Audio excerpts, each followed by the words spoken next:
There is a colloquial saying, "Physics progresses one gravestone at a time."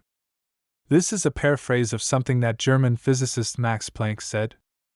To paraphrase differently, very few new ideas in physics just get accepted when they are first demonstrated. The most common mechanism for progress is that a new idea comes into play, and then it is found useful by the new generation despite the objections of the older generation. Then, when the older generation dies and the new generation takes over, the new science becomes the standard. This is why the average age for researchers recruited for the fledgling space program was 28. The program needed people who were open to new ideas, not people that were stuck in their ways. One of the problems with this setup is that the older generation often holds the keys to new research. John Clauser found this out the hard way. The experiment for which he recently won the Nobel Prize was denied funding and ridiculed by those he reported to. This phenomenon is not limited to physics. From where I sit, it looks like every major field of academic study suffers from this same problem. Relevant to me, this is a problem in theology.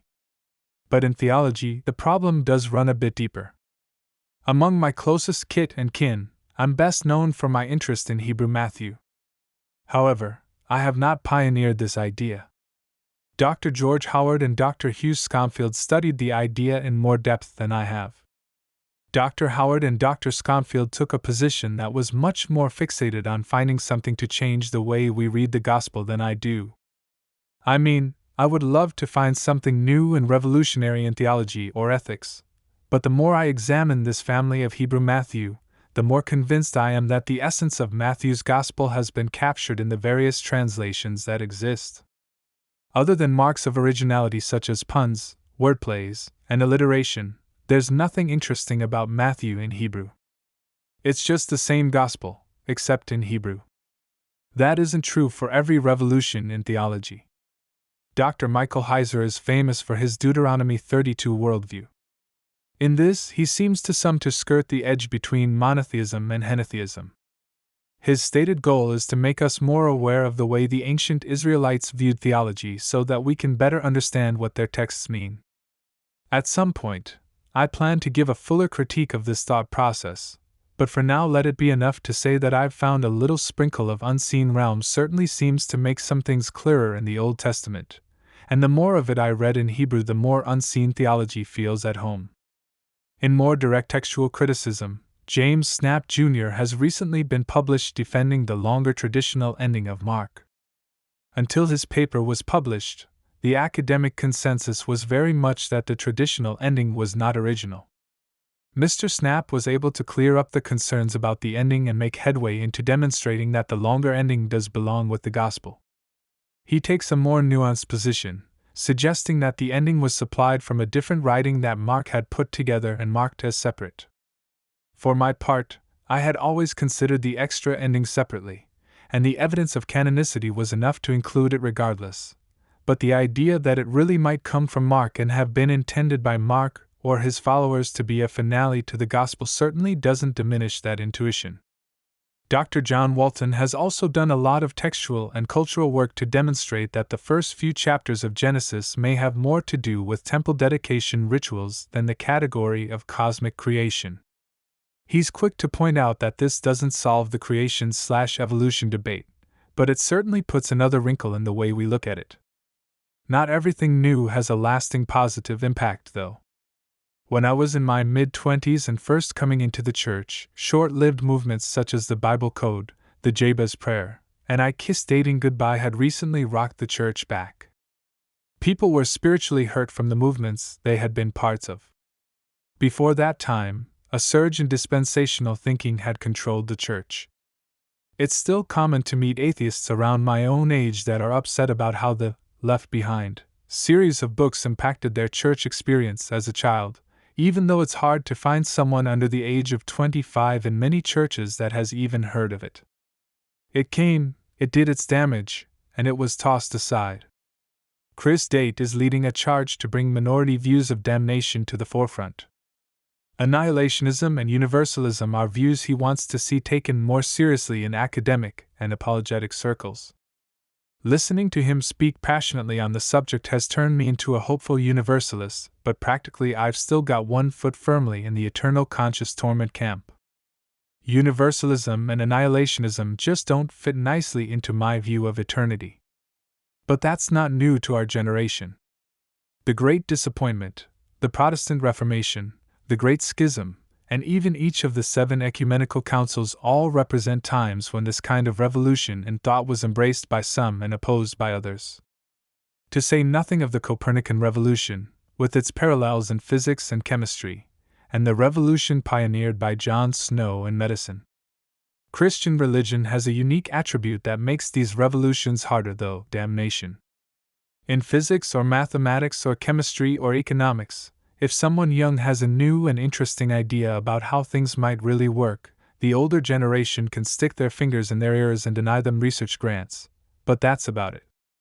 Once that older generation retires or dies or both, the new generation just slides into their place with the new ideas and takes over.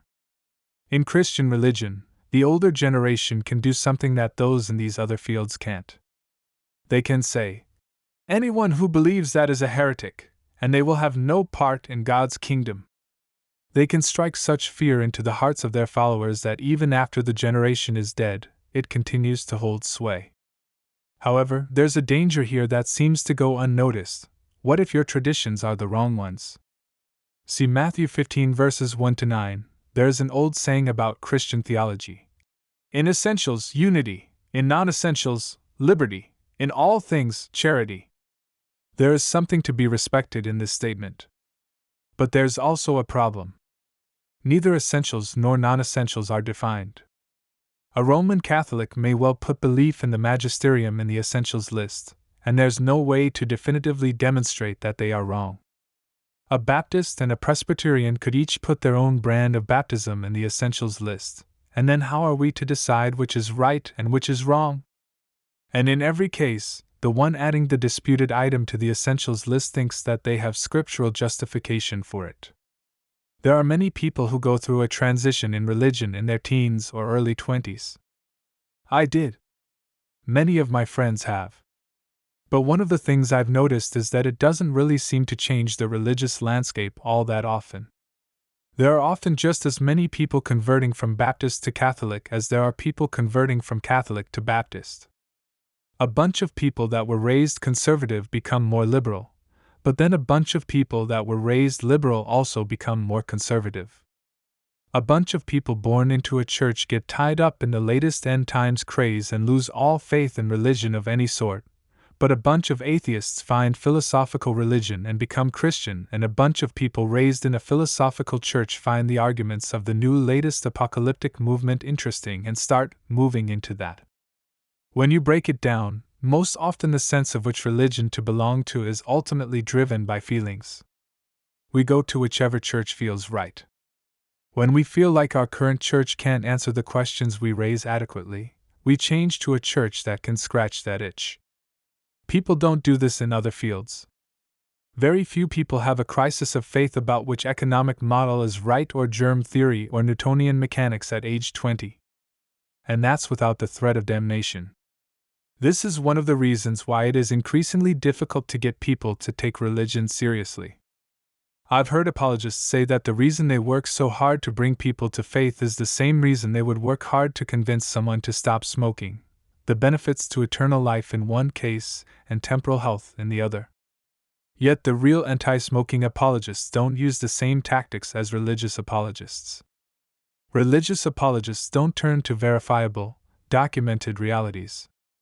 They turn to very esoteric proofs and assign identities to God that the Bible never does. Maybe it's time that we stopped trying to find proofs that can't be falsified, and started putting our beliefs to the test. Not just our historical beliefs, our practical beliefs. How does our theology tell us to live? Do that. And if you can't, then I don't care about your ontological or cosmological or teleological arguments. No one believes in Maxwell's equations because of theoretical discussions. We believe in them because we see electrical engineers put them into practice every day, and that's where the lights in our houses come from. Do that with your theology, and that will lead to revival. Adhering to our principles despite the evidence is the realm of politics, not reason.